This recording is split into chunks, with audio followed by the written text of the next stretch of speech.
Hello, my beautiful friend, and welcome back to another episode of the Hayley Osborne Show. I am so glad that you are here. I've got all my tech set up, which is cool. So if you don't already know, this episode is recorded video as well. So it is going to be uploaded to my YouTube channel. So if you find that you don't love the audio, then you always have the video to look at on YouTube. And I've also just turned my phone on to just capture some more kind of B-roll content and things like that. So, it kind of, before we get started into today's episode, I'm just kind of painting this picture for you because you can do this too, because you need to think of everything as content, right? And I always try and have that mentality. And even though right now, in setting up my phone recording, for example, I don't actually know what I'm going to use it for yet. However, it's going to be there for me to be able to use and just, however I want to in the future. So today's episode is episode 119. I cannot believe I say that every time, but the more I run this podcast, the more I love it and lean into it. And the easier it actually has become to produce episodes because, it has helped me really lean into my zone of genius. And I genuinely love what I do. I genuinely love giving you tips and tricks and motivating you to show up in your business as the best marketer, the best business that is consistent, and the best business that is always working on up leveling and upskilling. And so I love this podcast. For those of you that are wanting to start a podcast, this is something that I teach my one-on-one clients, as well as there's some awesome PDFs inside my membership that will teach you how to start, launch, and maintain a podcast. And honestly, this podcast has opened up so many doors for me, and it's given me the authority that I needed to cement me as a thought leader in this industry of marketing, especially in Australia. So I absolutely love it. Anyway, what I wanted to talk to you today about is understanding your brand's archetypes to attract more clients.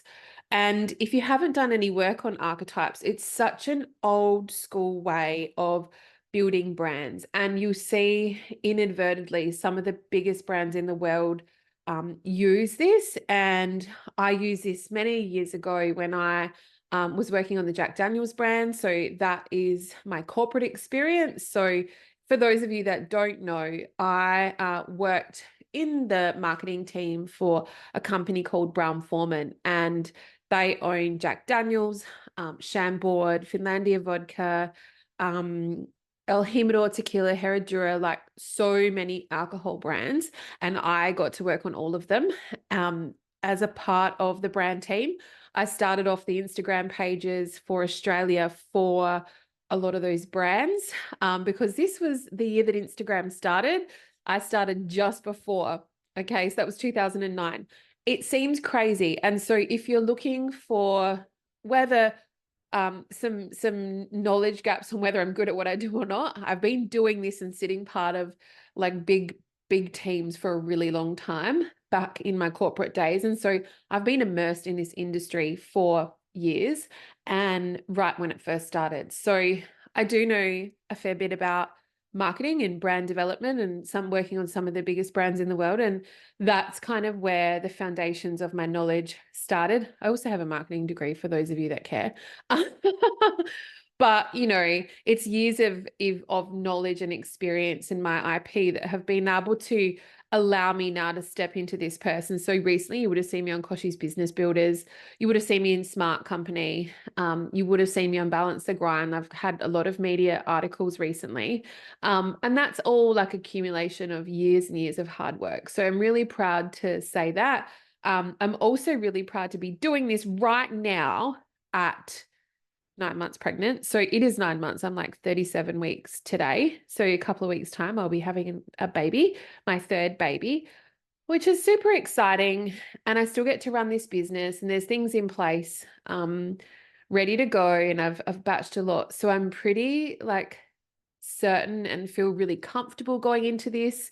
The business will still keep running, which is super cool. So if you wondered how I've done it, just reach out to me on Instagram. I hang out there the most. That's not going to stop just because I have a baby. And yeah, it's just like a beautiful, well-oiled machine. Anyway, so let's peel it back a couple of layers. What are brand archetypes? You're probably wondering. Now, it is very similar or coexists, runs parallel with your avatar. So you would have heard that word more than brand archetypes. And what brand archetypes are is a universally recognizable persona or a character, really.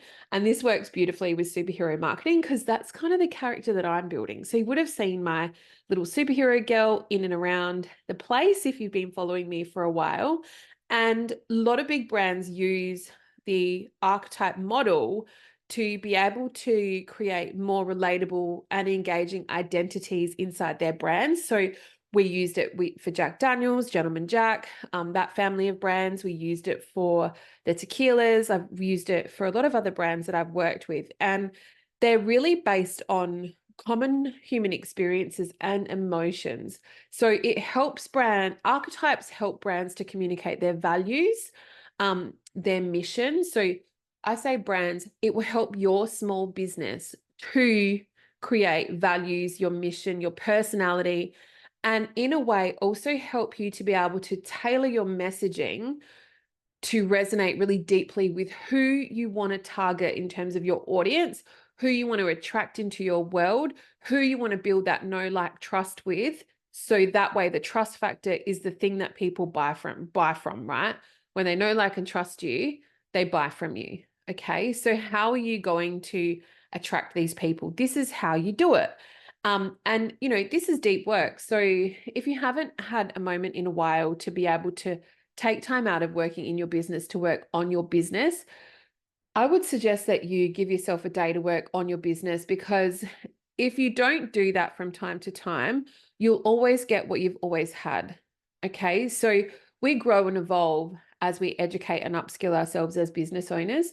And if you don't take some time to work out what that looks like on your business, so your forward facing brand, so your website, your socials, your messaging, how you're showing up, and if you don't align that with how you are evolving as a business owner, the two are going to drift very far apart. And so basically, brand archetypes was something that has been popularized by psychologist Carl Jung, and in his theory of archetypes, which really goes back to identifying those patterns, symbols that recur in stories and myths and cultures.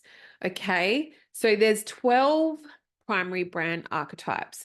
And if you are listening to this and you are part of a bigger corporate team, I actually do VIP days as well, where we can go through this and really nut out what that looks like. And so the 12 are if you want me to read them out to you. It's super cool. So the 12 are and I mean, you're not going to retain this, and that's why there's a transcript on my website if you do want to go and have a look from today's podcast episode. But there's 12. So there's the innocent, there's the explorer, the sage, the hero, the outlaw, the magician, the regular guy gal, the lover, the jester, the caregiver, the creator, and the ruler. Okay, so they're the 12 brand archetypes. And so I teach some of this in what I do as well. I would love to help you with this if it's something that has kind of sparked your attention. Oh no, my alarm is going off. Hold on. Okay. That's the alarm to remind me to take my baby vitamins. Because, when you run a business where it's all happening and you're doing all the things, you drop balls. And so you have to have mechanisms in place where you can remind yourself to do things. And so that's one of them. Anyway, so I work, I do VIP days for, even if you are a small business and you think you just want to smash it out and have that trajectory really, really fast, that's something that I can help you with in a day. We can map out your whole strategy in a day. And so anyway, if we go back to the archetypes, it's quite a strategic way of building your brand and your business to be quite successful, because this is a little bit of work, but it definitely pays off in terms of creating a really solid foundation for your business to master your personality, your business persona, your messaging and everything, to springboard off and optimize that throughout your business. So if you've ever worked with a copywriter, they might do some of this work with you as well, but it's more around brand and marketing work. And so if we take one archetype out of that, and if we kind of move through what that looks like on that brand's journey. So there's a few here. So I've got some really cool examples. So if you think of, say, the outlaw archetype, right? You might think of the brand Harley Davidson. If you think of the lover archetype, it might be, a good example of that is Victoria's Secret. If you think of the explorer archetype, a good example of a well-known brand is Red Bull. Okay. If you think of the first one that I mentioned, which was the innocent, that's one of the 12 archetypes, you might think of the brand Dove. Okay. So if we then take the explorer archetype, and we look at the brand Red Bull, if we go further and we think, okay, what is the personality behind that brand? Who that you know that is well known in terms of personality that would fit that explorer archetype? For me, I would say Richard Branson. Okay, so he's definitely the explorer kind of Red Bull archetype. Okay, so if you think about that in terms of his mantras and what the explorer kind of lives by, you would come up with the words, "Don't fence me in." All right. And when you think about that further, you think, yeah, that really is Red Bull. Don't fence me in, right? I'm an explorer. That really is Richard Branson. Don't fence me in. I'm an explorer. Okay. So then you've got their personality, you've put a person behind the brand. So it goes the same with marketing avatar, your avatar, right? When I go through that with my private clients, I want to know their name. I want to know their age. I want to know, are they single, married? What is their life in a day? Okay. Because then when you establish this, you end up creating a beautiful message to talk to your audience, that in no way, shape, or form fences people in, but gives, I guess, you a really good kind of grounding and detailed profile of your ideal customer, but it doesn't make assumptions or categorize this person into groups. It focuses on one person and outlines everything about them, and it helps you to tell your brand story. And it doesn't specifically not mean that you are targeting that one person. However, it'll help you align your message and take your customers on your brand's journey. So when you can align your message, your people just come. Okay, your vibe attracts your tribe, but you've got to get really clear on what your messaging is in order to be able to do that and appeal to the masses, so to speak. And you might think, I'm not talking about niching at all. I'm talking about your messaging and getting that story quite down pat. So you keep telling it over and over and over, but you do it in so many different ways that appeals and gets on different people's levels. So when you're trying to appeal to everyone, you actually end up appealing to no one. Okay, and you've probably heard that before. And most of the time, I would definitely say that small to medium-sized businesses are the ones that benefit most from having their own customer avatar and doing work like this brand archetypes or sort of work. So if we then move a little bit further down the track of we've looked at what kind of brands an explorer might be. Red Bull. We've looked at what's their personality. Richard Branson. What do they live by? What are their mantras? The mantra is for that, don't fence me in. And you're probably like, oh yeah, that's really cool, Hayley. And then how do they help people? So that's another question that is quite a good one when you start looking at the archetypes of your brand. And in this case, the explorer is differentiating themselves. Okay. They definitely are. And if we look back and we look at another brand, so that's kind of the motions that you would go through is what brand archetype out of the 12 would your brand fit in? And then you look at what their personality is, and then you look at what mantras do they live by, and then you look at how do they help people. Okay, and then you can start to build really great storytelling in and around that archetype. So let's go back and let's flip the script on the explorer and do something more feminine. So if we look at the archetype lover, okay, so the lover archetype, when you think about a brand attached to that, you think about, I guess, say Victoria's Secret.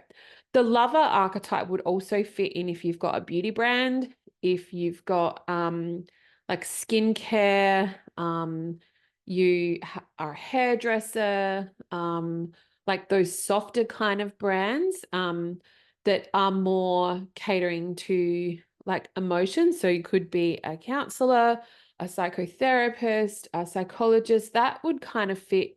You can kind of have one or two as well. So you'd have a hero archetype, and that might be the lover. And then you might have a secondary archetype. So for the lover, maybe the secondary archetype might be caregiver. Okay. And so if we look at lover as Victoria's Secret, and then you look at caregiver, and you might think about the brand Hallmark. All right. And so as a caregiver, so if we go down and have another look at what is the personality behind the lover brand, or sorry, the lover archetype. So we've got the brand we've made at Victoria's Secret, but what's their personality? I would definitely say it's Marilyn Monroe. Okay, so you see how this is painting the beautiful picture. And then the personality behind the caregiver, if we say it's the Hallmark brand, okay, that's the cards brand, it's probably something like the caregiver would be someone like Mother Teresa or something like that. And then if we go down and have a look at what do they live by, what are their mantras, okay, the lover mantra and what they live by is follow your bliss. All right. Does that align with Victoria's Secret? Absolutely. And the caregiver, if we look at Hallmark, if we look at Mother Teresa, and this is like a secondary brand archetype. So I do think you have one hero and you might have two, like, you've got your Batman and then you might have two Robins that kind of perk you up a little bit. But the caregiver would be compassion for your neighbor and yourself. Okay. So it's kind of like starting to tell such a beautiful story. And then how do they help people? How does the lover help people? Victoria's Secret, Marilyn Monroe, find and give love. That is how they help people. And how does the caregiver help people? My goodness, my alarm is going off again. Come on. How does the caregiver help people? To care for others. Okay. And so this is like such a beautiful way to develop a little bit more of, a recognizable persona or character to create a more relatable brand and to be more engaging as, how you show up as your business through your marketing. And like I said before, that these archetypes are based on common human experiences and emotions. Okay. And it will help your business if you want to go down this path of doing deeper work to communicate your values and your mission, as well as personality, in a way that is going to connect and resonate deeper with your target audience, because that is the aim of the game. And this work is such cool work to do, because it will be the thing that sets you apart from all your competitors. Okay. So there's no way, if you're listening to this podcast, that you're the only one that does what you do. You know that you're not. I know that you're not. How many coffee shops are there? There's room to coexist for everybody, and everyone seems to be doing really well because they stay in their lane and they know their strengths.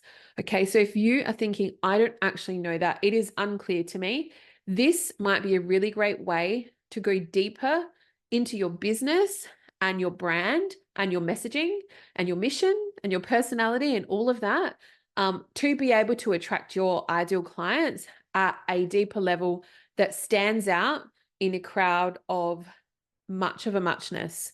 Okay. And this kind of goes on with everything that I say in and around, the rise of AI and all of that. Everyone's going to start sounding the same. You don't want that. That is not going to grow your business. The thing that will grow your business is doing this type of deep work. And so I hope, I'm going to wrap it up there, but I hope that this episode has been useful and it's educated you in a way that takes up your knowledge to the next level around, not being the same as everybody else and starting to think about better ways to do things that will leave you a cut above the rest, because that is what you need to do. I do know that stats show that it takes something like 22 times for you to appear in someone's world before they consider you in their repertoire.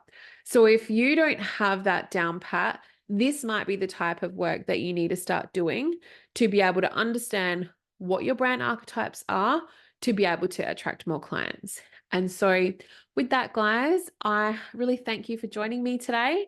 And I hope to see you next week for another episode of the Hayley Osborne Show. All right, bye. Bye-bye for now.